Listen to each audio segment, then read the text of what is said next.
अस्सलाम वालेकुम नाज़रीन, प्रोग्राम ओपिनियन में तलीका अज़ीम वलीकार और यासिर अहमद हमको स्टूडियो में ज्वाइन करता सीनियर तज्ज़ियाकार लिकाज़ी साहब। वेलकम अली साहब। Thank you Yasir. अली साहब, कल PTI जे बानी PTI जरा वो थोड़ो चयल हो तो संडे ते जेको आहे उहो निकिरजो ऐं रैली वग़ैरह निकिरंदी त माण्हू जेको आहे उहो लबैक कई निकिता, पोइ डिफरेंट शहरनि में निकिता, पर पोइ जेका थी उहा सभिनि ॾिठी। किथे चयो वियो त पुलिस वारनि खे ज़ख़्मी कयो आहे, पर किथे चयो वियो त PTI वारनि खे जेको आहे उहो अंदरि ई करे छॾियो आहे सभिनी खे।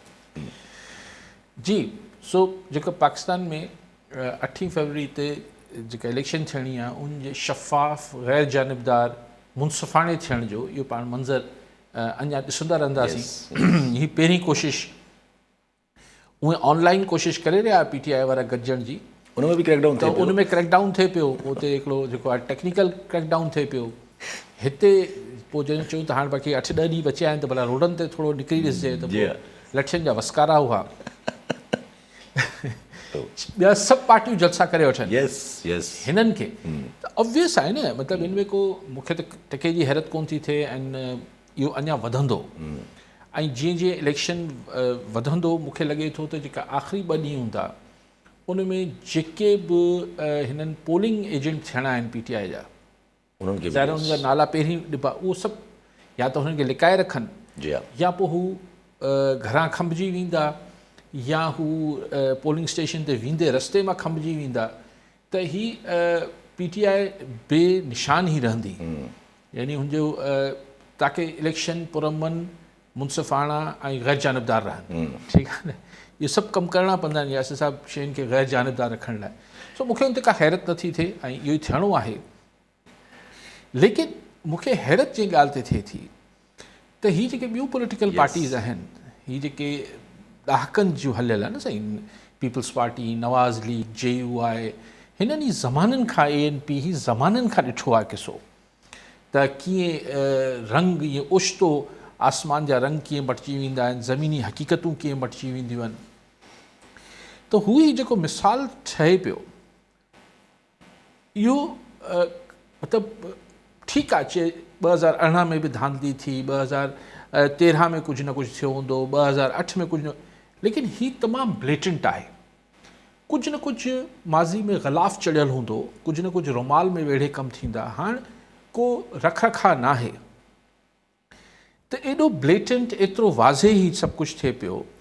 ऐं जेके सियासी पार्टियूं आहिनि उहो ही सभु थोरो घटि शिदत सां, थोरी वधीक शिदत सां इहे सभु शयूं भोॻे निकितल आहिनि। चइजो न चकी में पिसजी आयल आहिनि। त ही हिन महिल सिर्फ़ु हिन ॻाल्हि में ख़ुशि आहिनि त असीं इलेक्शन खटे वेंदासीं। यू सी पॉइंट इज़ की अगरि ईअं हिकिड़ी पॉलिटिकल पार्टी सां इहो थींदो त ज़ाहिर ई वारी त मटिबी आहे। इहो 2018 में ख़ान खे शायदि इहो सम्झ न पई आई त अॼु नवाज़ लीग सां थिए पियो, सुभाणे मूंसां थींदो। ईअं अॼु अगरि पीपल्स पार्टी, नवाज़ लीग, ABC खे इहो सम्झ न पियो अचे त अॼु जेको PTI सां थिए पियो सुभाणे हिननि सां थींदो।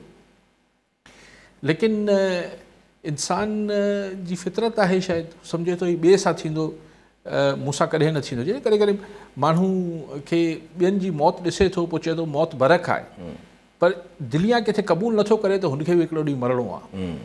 सो बहरहाल इहो ई हिकिड़ी अप्रोच, इंसानी अप्रोच आहे त भई अॼु जो मज़ो वठिजे, सुभाणे जे ॾिसंदासीं। हिकिड़ो पॉलिटिकली जो कल्चर ठहे पियो उहो इंतिहाई बोरिंग आहे।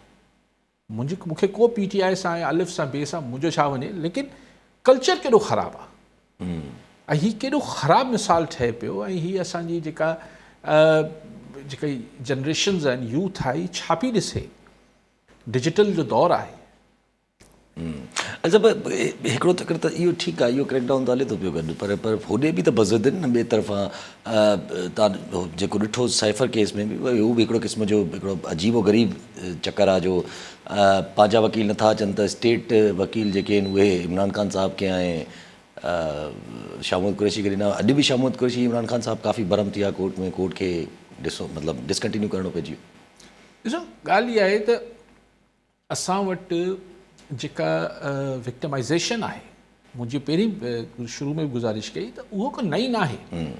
हीउ जेको अदालतनि में थिए पियो, इहो छा पीपल्स पार्टी सां न थियो आहे, इहो छा नवाज़ लीग सां न थियो आहे, इहो छा कहिड़ी जेका प्रॉपर पॉलिटिकल पार्टी आहे जेको डेमोक्रेटिक प्रोसेस में हली आहे सभिनी सां थियो आहे ही पुलिस ऑपरेशन्स ही वठ पकड़ सभिनी सां थियो आहे पर हिन खे किथे त आख़िर अची रोकणो आहे या बसि इहो ई नसीब जो हिसो आहे यू सी पॉइंट इज़ के कुझु 2018 खे पाण ज़हन में रखूं त पाण खे ॿ टे ई फ़र्क़ु नज़र ईंदा न हिकिड़ो मेजर फ़र्क़ु इहो आहे त हुन महिल जेका पार्टी अताब हेठि हुई उनजो नालो PMLN हो पर हिन दफ़े उनजो नालो PTI आहे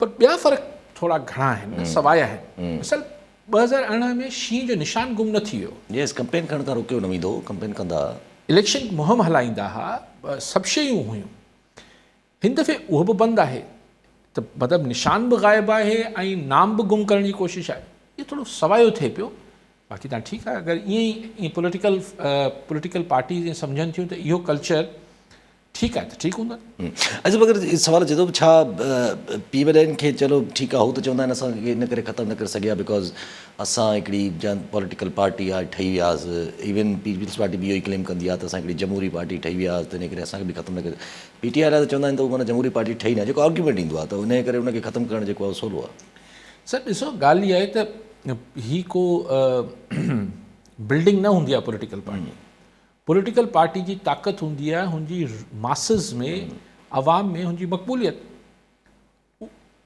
अगरि वो मक़बूलियत बरक़रार रहे थी पीपल्स पार्टी जा समूरा अंकल्स भुट्टो साहब खां पोइ मोहतरमा शहीद खे छॾे हलिया विया समूरा अंकल्स जेके पार्टी हुई पोइ छा थियो हेठि कारकुन हुआ ऐं अवाम हुई नवाज़ लीग जा समूरा अंकल्स जेके हुआ मरियम नवाज़ हिननि खे छॾे नवाज़ शरीफ़ जा दोस्त चौधरी हुजनि अलिफ हुजनि सभु छॾे हलिया विया पोइ छा थियो नवाज़ लीग ख़तमु ईअं ई ख़ान जो सुवाल इहो न आहे त ही स्ट्रक्चर टुटी पियो आहे अगरि माण्हुनि में हा अगरि केरु चए थो न ख़ान जी मक़बूलियत ई न आहे हेठि माण्हुनि में पोइ ठीकु आहे पोइ डिलीजन पोइ ठीकु आहे अॼु बि अली साहिबु अॻु जेको हिकिड़ो सुवालु ज़हन में अचे थो बाक़ी पोइ अहिड़ी इलेक्शन में नवाज़ शरीफ़ साहिबु ज़ाहिर आहे हिकिड़ा तमामु सीनियर पॉलिटिशियन आहिनि 3 चकर वज़ीर आज़म थी चुका आहिनि 4थो चकर वज़ीर आज़म थियण वञनि था पिया उन्हनि खे फोर्स ई नथो थिए त इहा इलेक्शन अगरि अहिड़े नमूने थी त हासिलु कुझु बि न आहे ॾिसो लेकिन इहो त एतिरो न सोचींदा आहिनि एतिरो न सोचियो आहे एतिरो कंहिं सोचियो मां वरी चवां थो ख़ान सोचियो छा 2018 में ख़ान हाणे चए थो त ग़लती थी वई ख़ान त सियासतदान न हो बहरहाल आहे त 27 सालनि खां सियासत पियो करे यस करे त थो बको हिननि जे त ठीकु आहे मतिलबु हाणे ॻाल्हि इहा आहे त ही अगरि पाण चऊं त हितां ॻाल्हि खे अॻिते वधायूं न पाण हलो 8 त थी वई एकड़ बेकड़ खटे बि आया आज़ादु हुननि खे फिराइण जी कोशिशि थी उहो जेको ऑपरेशन उहो त कंटिन्यू थियो जी हा हाणे अगरि धकु थी वियो विच में हिननि मेजर पॉलिटिकल पार्टीज़ सां बि धकु थी वियो अगरि ॾिसो ऐं जेका ॻाल्हि जे छेॾे हाणे हिन जो इम्कान तमामु घटि आहे पर धकु कहिड़ी सूरत में मिसाल नवाज़ लीग खे ॾिनो प्राइम मिनिस्ट्री पर सफ़ा ईअं लूली लंगड़ी हुकूमत ॾेई छॾियऊं त धकु त थी वियो न ज़ाहिर जैसे तव्हांखे ॾिनीसीं न तव्हांसां वादो तव्हांखे हुकूमत ॾिनीसीं हुकूमत कयो यस सिंध में बि अगरि ईअं को पीपल्स पार्टी सां धकु थी वियो त हुकूमत त मिली पर कुझु ॿियो थी वियो त पोइ ही जॾहिं रिएक्ट कंदा त हीअ हाई मॉरल ग्राउंड ते न बीठल हूंदा न सर हाई मॉरल ग्राउंड जी ॻाल्हि हुजे थी पॉलिटिक्स इज़ ऑल अबाउट कि तव्हांजी हाई मॉरल ग्राउंड ते आहियो या न आहियो तॾहिं ही अवामी मक़बूलियत रहे थी भाई कॉलर ज़फ़र नकवी हैदराबाद मां जी नकवी साहब क्या कहना चाहेंगे सलामकुम बेटा यासर मोहतरम अली काजी भाई सलामत रहे कुछ रहे सर आज दिल चाह रहा है कि वो नोटों की बंदूक होने की आई है स्टेट बैंक पे तो नोट से मंडी आती है जहन में और मंडी से आज मंडी बहाउद्दीन का जिक्र करना चाह रहा हूँ सर मंडी बहाउद्दीन में नून ने मुस्लिम लीग ने अपने जलसे से एक रात का काजी साहब लोगों को जलसे में हाजिरी के लिए राग़िब करने के लिए लाखों रुपए के करेंसी नोट स्टेज से उड़ा के लोगों को लुटाए ऐसे गुरबा मसाकीन इनकी तादाद बेचारों की दौलत की गैर मसावियाना तकसीम की वजह से बढ़ती जा रही है और हम अपने मुल्क में अक्सर ऐसे मनाजिर देखते हैं रमज़ान या शवाल के महीनों में ऐसे मुकामात पे जहाँ रऊसा उमरा अपनी दौलत की नुमाइश के लिए अपने नाम और नमूद के लिए मजमा इकट्ठा करके खैरात ज़कात फितरा इमदाद करते हैं लूट मार के नतीजे में सर लोगों की कसीर तादाद बद इंतजामी की वजह से पैरों के नीचे आके कुचली जाती है। जी क्या मुस्लिम लीग नून के जो हमेशा पैसों लिफाफों के जरिए अपने काम कराने के फलसफे पे कारबंद रहे, जी सॉरी सर, साथियों को लिफाफे देने, लोगों को रिटायरमेंट पे, जजेस को आला अहदों पे रखना, बड़ी बड़ी गाड़ियां देके बड़े बड़े लोगों को खरीदना, क्या आप इसी तरीके पे अमल पैरा हो के पाकिस्तानी कौम को भी खरीदेंगे? मैं समझता हूँ पाकिस्तान के अवामों को नोटों को लुटा के राग़िब करना पूरी कौम की तजलील है। यासिर बेटा, इलेक्शन रूल्स के भी खिलाफ है। क्या इलेक्शन कमीशन इसका नोटिस लेगा? जो मोटरसाइकिल पे झंडा लेके भागने वालों के पीछे जाते हैं, क्या उनकी आंखें बंद है? खुलेआम फजा में हमारी कौम की गैरत का मजाक उड़ाया जा रहा है। थोड़ा सा सर ये थोड़ा सा बैलेंस तो करें ना। आप सही कह रहे हैं, आप ही की बात को आगे बढ़ा रहा हूँ। बहुत शुक्रिया काजी साहब, थैंक यू सर। ठीक है बेबी कॉलन इमाम दिनो मला नारोमा जी मला साहब छा चवणु चाहींदा? सर अस्सलाम वालेकुम। वालेकुम सलाम। हेलो सर, आवाज़ अचे पियो? जी साईं अचे पियो। सर असांजो अली काज़ी साहब खां इहो क्वेश्चन आहे त मुतादा वारा ऐं पीपल्स पार्टी वारनि जो जहिड़ो थियो आहे कराचीअ में, जी हिकिड़ो माण्हू क़त्ल थी वियो आहे, मुतादा वारा इल्ज़ाम था हणनि पीपल्स पार्टीअ ते, पीपल्स पार्टी वारा इल्ज़ाम था हणनि मुतादा ते। आख़िर पाण में फ़ैसिलो हिते कंदा छा? इन जो को हल त आहे को? पाण में इल्ज़ाम तराशी था कनि। जी ठीक साईं। नकवी साहब, नोट पर वोट तो मिलता है हमारे मुल्क में, बदकिस्मती है। आपने कहा कि मैं नहीं कहता हूँ कि 100%, लेकिन एक वोटों का हिस्सा हमने 18 में भी देखा, 13 में भी देखा। ये हमारे पास बदनसीबी है कि लोगों को हल्फ लेकर उनको 2-2 हज़ार 5-5 हज़ार पे दिए जाते हैं। मुझे अंदाज़ा नहीं है आप क्या वाक़या हुआ है कि नोट उछाले गए हैं साईं। अच्छा, ये फिर उधर का कल्चर भी थोड़ा होगा, कैसे नोट वोट फेंके जाते होंगे, मुझे नहीं पता क्या है मामला। लेकिन मियाँ नवाज शरीफ साहब ने तो वो ANP बहुत बरहम है कि वो पख्तूनों को बेवकूफ़ कह दिया है शायद। तो अब जब इंसान के पास ये एक कॉन्फिडेंस होता है कि वो जो भी करेगा फर्क नहीं पड़ता, उसके मद्दाह और उसके चाहने वालों को वो पसंद ही आ रहा होगा, तो जो मर्जी करता रहे। और अगर लोगों को अपनी तौहीन लगती है तो लोगों को जो करना है वो कर लें। आपने फरमाया कि मेरी ही बात को कंटिन्यू किया कि मैंने ही गुजारिश कर रहा था कि माजी में कुछ गलाफ में, कुछ रुमाल में बांध कर बात होती थी, अब ज़रा नहीं काफ़ी खुल्लम खुल्ला हो रही है वो चीज़। तो आपने कहा कि ये तो करे ना कम से कम कुछ गलाफ में, तो हो सकता है करने वाले बोलते हो अच्छा नहीं करते तो क्या कर लोगे? यस एग्जैक्टली। मतलब वही हो रहा है, क्या कर लेंगे, बस हो रहा है। मैं इसमें कोई मायूसी की बात नहीं, लेकिन बेसिकली बात यह है कि ये सारी चीज़ जब खल्क़े खुदा उसको एक लंबे अरसे तक उसको कबूलियत दे देती है तो वहाँ की रीत और रिवाज और रस्म बन जाता है। ये रस्म रवाज कैसे बनते हैं? ये ज़ाहिर को ऊपर से तो नहीं आए हुए। ये ऐसे ही होता है कि एक चीज़ किसी ज़माने में हुई होगी 500 साल पहले, 1000 साल पहले या 100 साल पहले, फिर उसकी तकलीद होती चली गई होगी और वो रस्म बन गई। तो नोटों पे वोट भी बदकिस्मती से हमारी एक तल्ख सही, बुरी सही, पर एक अब इलेक्शन का रवाज बन गया। और पॉलिटिशियंस को बहरहाल देखना चाहिए कि वो सियासत को लेकिन बहरहाल ये मुफ्त मशवरे ना ही दूँ तो बेहतर है। कॉलर जेड़ा वो चौदह मोहम्मद हसन मरी हैदराबाद में। जी मरी साहब छा चवणु चाहींदा? अस्सलाम वालेकुम। वालेकुम सर सलाम। सबका पहिरियां सलाम तव्हांखे। जी सर कल ज़रदारी साहब चयो त जेको पीपल्स पार्टी खे सिंध में हुकूमत ठाहिण न ॾींदा त जेको पंजाब जा रस्ता रोकींदासीं। अॻे बि ईंट से ईंट बजा दूंगा उहो ॻाल्हि कई, पर उन खां पोइ कुझु कोन थियो। ऐं हींअर ज़रदारी साहब खे शायदि ख़दशो आहे, ख़ौफ़ आहे त कुझु सीटूं हिननि खां छीनण जी कोशिशि कई पई वञे। हुन बारे में तव्हां थोरो तबसरो कंदा? ज़रदारी साहब किथे चयो त न आहे, पर हाणे पहिरीं मल्हा साहब जी ॻाल्हि त छा फरमायूं त MK पीपल्स पार्टी सही ॾिसो, हू हिकिड़ो माण्हू जेको वीचारो मारिजी वियो त बेगुनाह मारिजी वियो, अलाए छा हो, कंहिंजो हमदर्द हो न हो, वीचारो राहगीर हो। यूनिट इंचार्ज आहे तो MK मारा। अच्छा, यूनिट इंचार्ज आहे। MK मारा चलो यूनिट इंचार्ज बि आहे। ॻाल्हि इहा आहे त हीअ जेको लाशन ते सियासत आहे, ही सुभाणे MQM ऐं पीपल्स पार्टी वारा ठही हुकूमत ठाहे वठंदा, फ़िलहालु लाश खे गेलींदा वठंदा, अरे हिन मारियो हुन मारियो, असीं पलांद वठंदासीं, असीं गाॾियूं साड़ींदासीं। अरे भई गाॾियूं त के मिसकीननि ग़रीबनि जूं आहिनि, तव्हां छो गाॾियूं साड़ींदा? MQM वारा चवनि पिया असीं गाॾियूं साड़ींदासीं। लेकिन ॻाल्हि इहा आहे त ही अगरि वरी कराची जे इलेक्शन में अगरि वरी तशद्दुद ऐं हथियार अचे पियो, वरी रत जी रांदि खेॾी पियो वञे, त ही बदकिस्मती आहे। ऐं हिन खे ॾिसणु खपे। इलेक्शन थी वेंदी, कुझु माण्हू यतीम थी वेंदा, कुझु ॿार यतीम थी वेंदा, को औरतूं बेवा थी वेंदियूं। अलाह खे मञो, इलेक्शन खे इलेक्शन रहणु ॾियो। हीअ त तव्हांजी हिकिड़ी मुफ़ादनि जे करे हिकिड़ी, ऐं हिन सां घटि में घटि ठीकु आहे, आऊं हिन खे अगरि आऊं वर्स्ट टू वर्स्ट ॾिसां, जेको उहो बि मूंखे न ॾिसणु खपे। मुंहिंजे लाइ त हीअ क़ाबिल मज़म्मत आहे कंहिंजी बि हिन में वॉयलेंस पॉलिटिक्स में। लेकिन अगरि आहे बि त ॿिनि सियासी पार्टियुनि जे विच में आहे, पीपल्स पार्टी ऐं MQM, हिन जेको ॿियो रंग ॾियण जी कोशिशि घटि में घटि न थियणु खपे।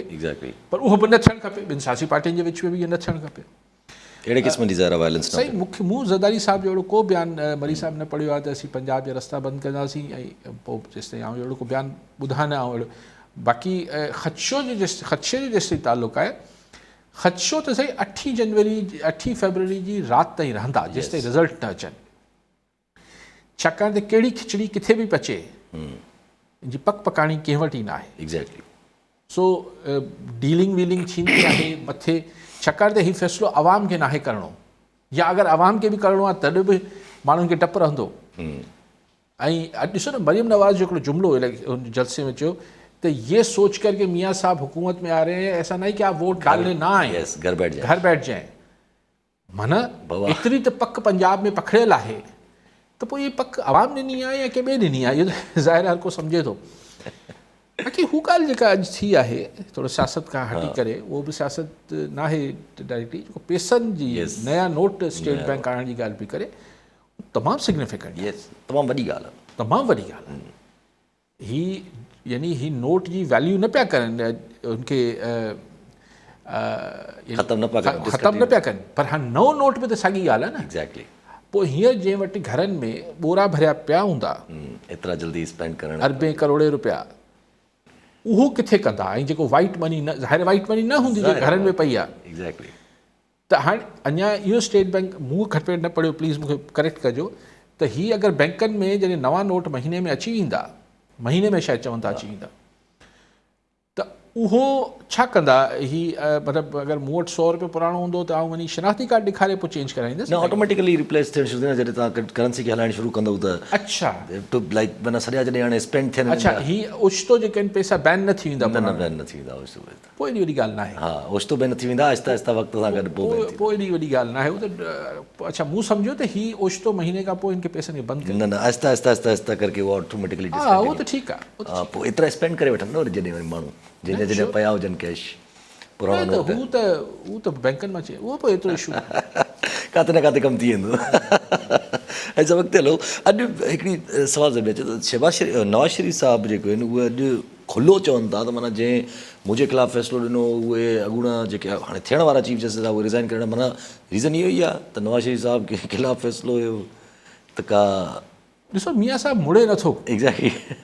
हू जुडिशरी में ऐं अॻूणी इस्टेब्लिशमेंट जे सरबराहनि में किथे न किथे पंहिंजो माज़ी जो ॾुख बयानु कंदो अचे पियो। ऐं बहरहाल इशारो त जस्टिस एजाज़ुल हसन साहिबु ॾे आहे, जेको हिननि जा मॉनिटरिंग जज बि हुआ, जेको हिननि जा पनामा केस जा। ऐं पोइ चई त 3-4 महीने में कुछ चीफ जस्टिस बनने वाले थे, वो अचानक चले गए, दाल में कुछ काला है। तो इहो कारो त जेको भी कारो आहे दाल में, जो भी काला है वो सूट तो मियाँ साहब को ही कर रहा है। तो मियाँ साहब काले काले को एक तरफ करे, दाल खाए। ॻाल्हि इहा आहे त हिन में मियाँ साहब खे गणती छुपी थिए। एग्ज़ैक्टली, माना छो था ईअं चवनि त माना हिन ते वाक़ई में सोचणु खपे त मियाँ साहब खे जस्टिस एजाज़ुल हसन जहिड़े माण्हुनि जी इस्तीफ़ा खां पोइ गणती छुपी थिए। वक़्तु हलो, तव्हां ॻाल्हि कई जेका पीपल्स पार्टी आहे MKN, साईं बि कॉलर बि ॻाल्हि कई पीपल्स पार्टी MKN। हिकिड़ो सुवालु ईअं ई ज़हन में अचे थो, कराची में अंदरि पीपल्स पार्टी ऐं MKN वरी पाण खे रेलेवेंट ठाहिण लाइ अहिड़ी सियासत कंदा छा? सही, इन बदकिस्मती सां इहा सियासत ॿिन्ही खे सिंध में ई सूट करे थी पई ॿिन्ही खे इहा सियासत, लेकिन होपफुली हिन खे एथनिक लाइन्स ते न खणी वेंदा ऐं सियासत खे सियासत रहणु ॾियो। के सुभाणे खटे वेंदो, हाराए वेंदो, अलाए केतिरा इलेक्शन थिया आहिनि, वरी थी वेंदा। ही त हाणे तव्हां छा एमकेएम त थिंक लाइक से खणी थी वञे न। एमकेएम जे त अॼु बि वोटर्स खां इहा ई डिमांड आहे त अपनो को वोट दो, अपनो अपना वोट अपनो को दो। अपनो छा थींदो आहे?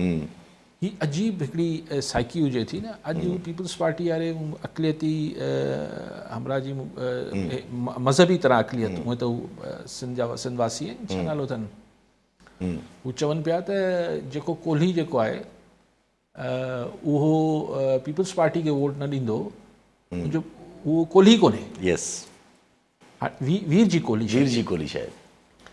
हाणे कोल्ही थियण लाइ वीर जी कोल्ही जो फतवा या सर्टिफिकेट जी ज़रूरत आहे। लुक एट दिस, इहा माइंड सेट आहे न।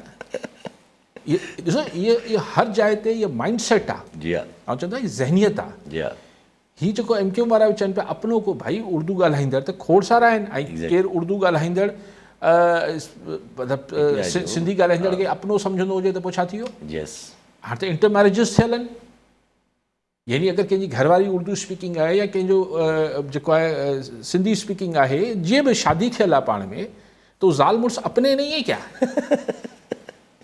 ही छा आहे? ही अपना छा हूंदो आहे? ऐं ही छा आहे त जेको फलाणी पार्टी खे वोट न ॾींदो, कोली न आहे, भील न आहे, ब्राह्मण न आहे, राजपूत न आहे, इहो छा आहे? हर कंहिंखे ही हिकिड़ी ज़हनियत आहे। कलाणी साहिब वली मोहम्मद खोसो मेयर मां।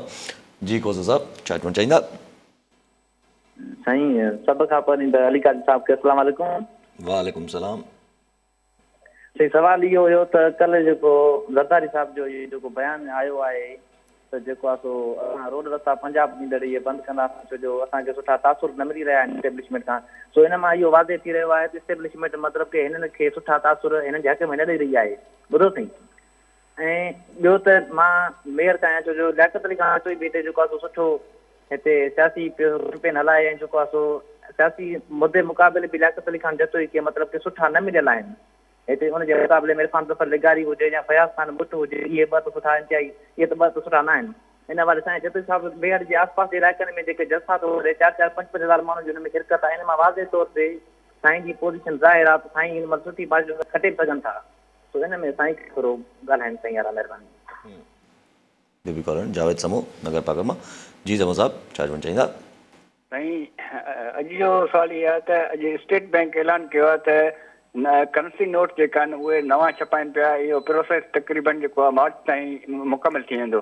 ऐं मां इहो पुछनि तव्हां खां ॼाणणु चाहियां थो त जेके नवां करंसी नोट छापींदा इन जो मुआशियात ते जेको आहे कहिड़ो असरु पवंदो आहे? नवनि नोटनि जे छापण सां या पुराणा न हुजण सां मुआशियात ते कहिड़ो असरु पवंदो आहे? ठीकु आहे साईं। साईं, खोसो साहब चवनि था त हाणे जी खोसो साहब चवनि था ज़रदारी साहिब अहिड़ो बयानु ॾिनो आहे। पॉसिबल आहे हाणे सोशल मीडिया आहे छा, उन में पाण नजम सेठी जी ॻाल्हि अलाए कंहिं दोस्त चई त पोइ त भई हू इमरान ख़ान खे फलाणी तारीख़ ते सज़ा अची वेंदी। उहो मूं ॿुधो वरी बाद में ॻोल्हे नजम सेठी खे, त नजम सेठी चए भाई मैंने ऐसी कोई बात ही नहीं की है। ऐं हुन ते इमरान ख़ान बि रिएक्शन ॾिनो त नजम सेठी अहिड़ी ॻाल्हि कीअं पियो करे, चयो चए ॻाल्हि ई न कई आहे। हाणे यार ॻोल्हिजे ज़रदारी साहिब जो साईं, तव्हां खोसो साहिब ऐं पहिरीं बि कंहिं मल्हा साहिब चयो, इनशाला या पक कयां त पोइ ते तबसरो कयां त सोशल मीडिया ते अगरि ॻाल्हि ठहियलु आहे त आउं ते तबसरो कंदुसि, लेकिन ॻणती जिथे किथे आहे उहो त ज़रूरु हूंदी। मेहड़ जो जेसिताईं तालुक़ु आहे, तव्हां कॉलर आमिर अली कराची मां। जी आमिर साहब, छा चवणु चाहींदा? Thank U very much Yasir. जीअं अर्लियर तव्हांजो हिकु लिसनर या जे कॉलर हुयो, जंहिं he has said about code of conduct जे बारे में ॻाल्हि पई कयूं त ECP त उन सिलसिले में कोई ख़ासि रोल कोन पई प्ले करे। अवां रिसेंटली हिकिड़ी वीडियो बि वायरल थी हुई जेका ॿुधी ईंदी, जंहिंमें हिकु साहिबु चवनि पिया त जेकॾहिं तव्हां 12 बजे ताईं वोट ॾियणु न ईंदव त तव्हांजो पाणी बंदि कयो वेंदो ऐं मुख़्तलिफ़ तरह अहिड़ी तरह जूं थ्रेट्स। ऐं जीअं काज़ी साहिब जन बि चयो त माइंड सेट आहे त जेकॾहिं तव्हां कंहिं पर्टिकुलर कम्युनिटी सां बिलोंग कयो था ऐं तव्हां कंहिं ख़ासि जमात खे नथा वोट ॾियो त पोइ तव्हां उन पूरी कम्युनिटी मां ई निकितल। इहो what kind of mind set is that? ऐं आख़िर हिन मां सिंध जा माण्हू कॾहिं ॿाहिरि निकिरंदा? इज़ देयर एनी पॉसिबिलिटी या ईअं ई असांजो समाज हलंदो रहंदो ऐं असांजा माण्हू हिन जे बारे में वधीक फिकर न कनि ऐं वोट बेहतर मुर्गो ॾियनि ई न? Thank U very much. ठीकु सो खोसो साहब जेका ॻाल्हि कई त मेहर में लियाकत जतो साल बहितर आहे साईं हूंदी हूंदी मूंखे ख़बर न साईं ऐं उते कमेंट नथो करे सघां त 8 तारीख़ ते ख़बर पइजी वेंदी समूह साहिब साईं हाणे आऊं हिनजी बारीकियूं हुजनि थियूं मूंखे सची ॻाल्हि आहे उन बारीकियुनि जी ख़बर न आहे सो फार के ही नोट जेको आहे हिकिड़ी ग्रेजुअल फॉर्म में रिप्लेस कंदा हिन जो कोई इम्प्लीकेशन हूंदी आहे हाणे मूंखे एतिरी का मूंखे हींअर पूरी आऊं हरूभरू हवा में अजाए ठका नथो ॾियणु चाहियां मतिलबु मूंखे I am not very sure कि हिन में छा हिन जी इम्प्लीकेशन छा हूंदी आहे फ्रेंकली एडमिट मूंखे न आहे अंदाज़ो सो हरूभरू माण्हू ॻाल्हि करे साईं आमिर साहिबु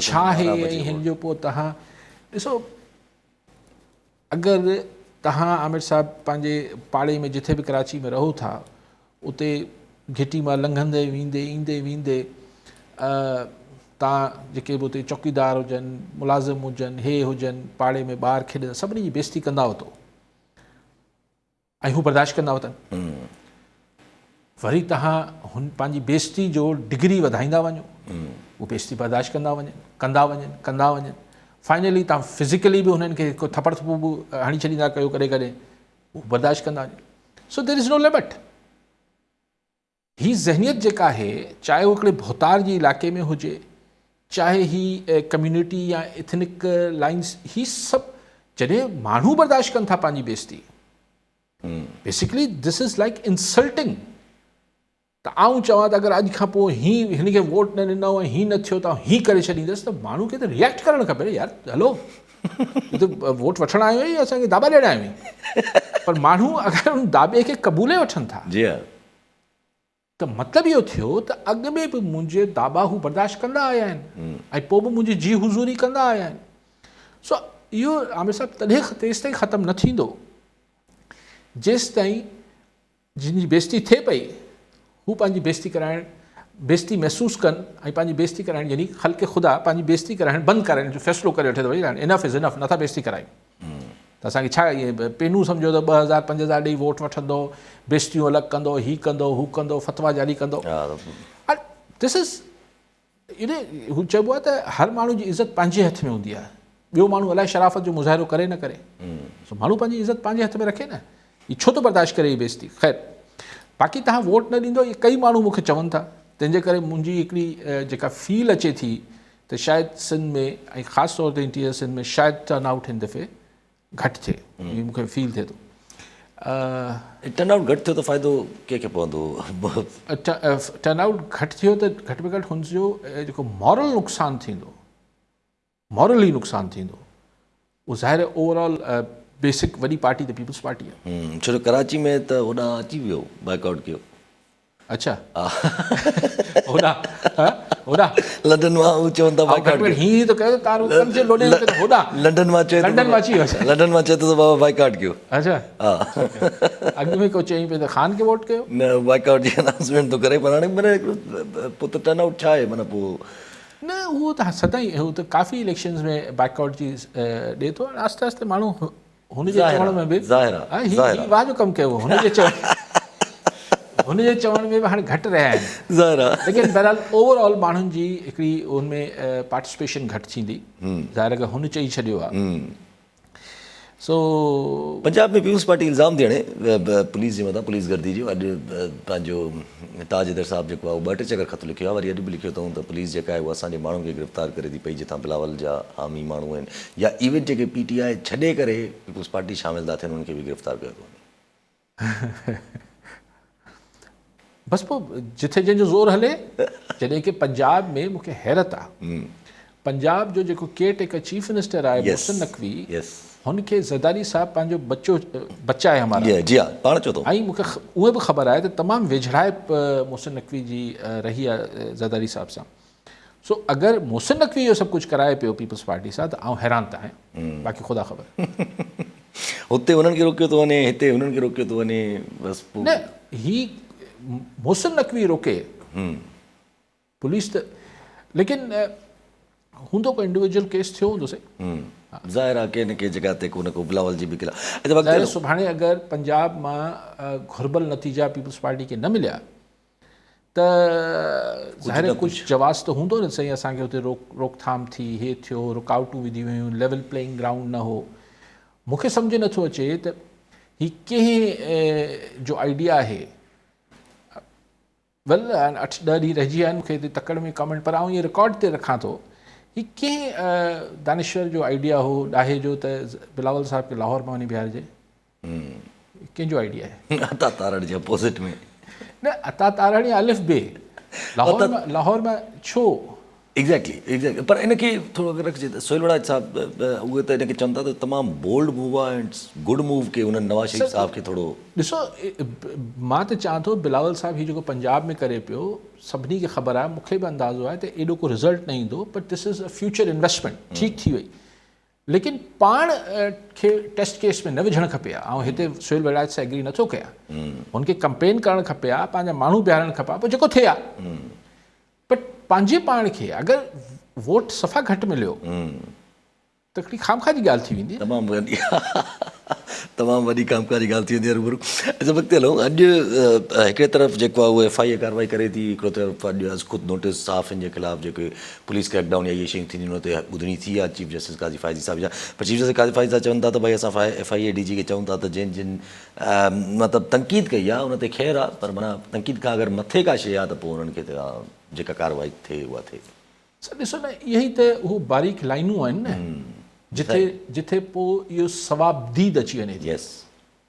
त हाणे FIA वेही तय करे त हीउ जुमिलो सोशल मीडिया ते कंहिं या अख़बार में कंहिं तनक़ीद जे ज़ुमरे में अचे थो या ज़ातियात जे ज़ुमरे में अचे थो, ऐं हिकिड़ी लाइन खणी DG FIA सुप्रीम कोर्ट जे में त वेंदो कोन, सर हिन खे छा कयूं? यानी तव्हां हिकिड़े अमलदार खे, ऐं हू जेको DG आहे उहो बि न, हेठि जेको इंस्पेक्टर FIA जो हूंदो 14 या 16 ग्रेड में हूंदो आहे, इहो हुनजी सवाबदीद ते तव्हां छॾे ॾिनो त हू तनक़ीद ऐं मलामत जे विच में तफ़रीक़ करे, हिते ई त ज़ुल्म थिए थो हिन मुल्क में। जॾहिं तव्हां इहे तफ़रीक़ ही सवाबदीद छॾे, डिस्क्रिशन ॾेई छॾियो था, हुनजी सवाबदीद ते छॾे ॾियो था, त हू छा थो करे? पोइ त प्रॉब्लम थिए थो। पर असां वटि त कंहिं ज़माने में जेका चवनि था अंग्रेज़नि जे ज़माने में, ऐं पोइ अर्ली जॾहिं पाकिस्तान जा अवाइली दौर हुआ 50s 60s इवन 70s जे शुरू ताईं, चवंदा आहिनि त पुलिस कंहिंखे ॿधंदी त हूंदा आहिनि हथियार एतिरा, हाणे त हथियार ऐं चर्स हणिबी आहे, कंहिंखे ॿधबो आहे। उन ज़माने चवंदा आहिनि हिनजे खीसे मां माचिस जी डिॿी हुई, सुतली हुई, ऐं अलाए हिकिड़ी ॿी का शइ हूंदी, त हीउ चोरी जी नियत सां राति जो वञी रहियो। हाणे हीअ नियत पुलिस खे कीअं थी ख़बर पए, छाकाणि खीसे में सुतली ऐं माचिस आहे। हाणे त उन सो ईअं तव्हां FIA वारनि खे नियतनि जो सवाबदीद, छाकाणि हुननि जी न एतिरी इंटेलेक्चुअल लेवल आहे त कहिड़ी शइ खे हू छा चइजे तनक़ीद चवनि ऐं कहिड़ी खे छा चए। एग्जैक्टली, बसि ठीकु आहे, पंहिंजा हर को इदारो पंहिंजो कमु कंदो। चीफ जस्टिस काज़ी फ़ाइज़ी साहिब चवनि था त भई इदारे मुदाख़िलत था करे सघूं। ऐं सभु अॻिते हलूं त अॼु छा पहिरियां मतिलबु हिकिड़ी धमकी त अची वई ईरान जे तरफ़ां त अगरि 3 महीननि जे अंदरि जेको आहे ईरान गैस पाइपलाइन शुरू न थियो त पोइ $18 अरब जो हर्जानो क्लेम कंदासीं। जी, इहा ॻाल्हि कल्ह ऑफिशियली वरी चई वई आहे। अॼु ई ईरानी सफ़ीर अमन ऐं मोहब्बत जो पैगाम खणी पाकिस्तान पहुता आहिनि। सिचुएशन आहे ही, ॾिसो ईरान ऐं पाकिस्तान जा हाणे मामूल मूजिबि तालुकात हाणे शायदि ओड़ा कॾहिं बि शायदि न थियनि। जी हा, छाकाणि त हीउ जेको ख़िते में जेको स्टेटस को टुटे पियो, चाइना आहे, अमेरिका छा थो चए, हाणे असीं अगरि ईरान सां पाइपलाइन जो कमु शुरू करायूं था त अमेरिका बहादुर खे नाराज़ कयूं ऐं सैंक्शन्स जी मामले कयूं। जी हा, ऐं अगरि न कयूं, हाणे 3 महीननि जो नोटिस ॾिनो अल्टीमेटम ईरान, त हू असां ते इंटरनेशनल कोर्ट पे, ख़ैर इंटरनेशनल कोर्ट जा जज बि आख़िर इंटरनेशनल एस्टेब्लिशमेंट जी ॿुधंदा, जीअं हाणे नज़र आयो, जीअं हाणे पाण खे नज़र आयो गाज़ा वारे में, साउथ अफ्रीका वारे में, ज़ाहिर जज कंहिं न कंहिं एस्टेब्लिशमेंट जी त ॿुधंदा न, हू त इंटरनेशनल एस्टेब्लिशमेंट आहे। त लेकिन बहरहाल पोइ बि हिकिड़ी कशीदगी त वधंदी न ॿिन्ही मुल्कनि में। ज़ाहिर आहे तालुकात कशीदगी जो लफ़्ज़ न बि त पर हिकिड़ा नाख़ुशगवार तालुकात थींदा न। ज़ाहिर आहे, सो ही जेको सॼी दुनिया में उथल पुथल आहे ऐं हीअ जेका ब्लॉक्स ॾे दुनिया वञे पई, पाकिस्तान खे हिन महिल त पंहिंजी इकॉनमी ऐं इकॉनमी ठीकु करण लाइ 2 शयूं अतम यानी तमामु ज़रूरी आहिनि, अशद ज़रूरी आहिनि। त हिकिड़ी त तव्हांजी जेका हाउस एंड ऑर्डर हुजे, इंटरनल पॉलिसी, ऐं तव्हांजी फॉरेन पॉलिसी हिकिड़ी मतिलबु फ़र्दनि जे फ़ाइदे बदिरां मुल्क जे फ़ाइदे लाइ हिकिड़ी दूरस क़िस्म जी फॉरेन पॉलिसी हुजणु खपे। ठीकु आहे साहब, वॾी महिरबानी साहब। नाज़रीन, अॼु जे प्रोग्राम जो वक़्तु पूरो थियो, वरी ईंदड़ प्रोग्राम में दुआ में।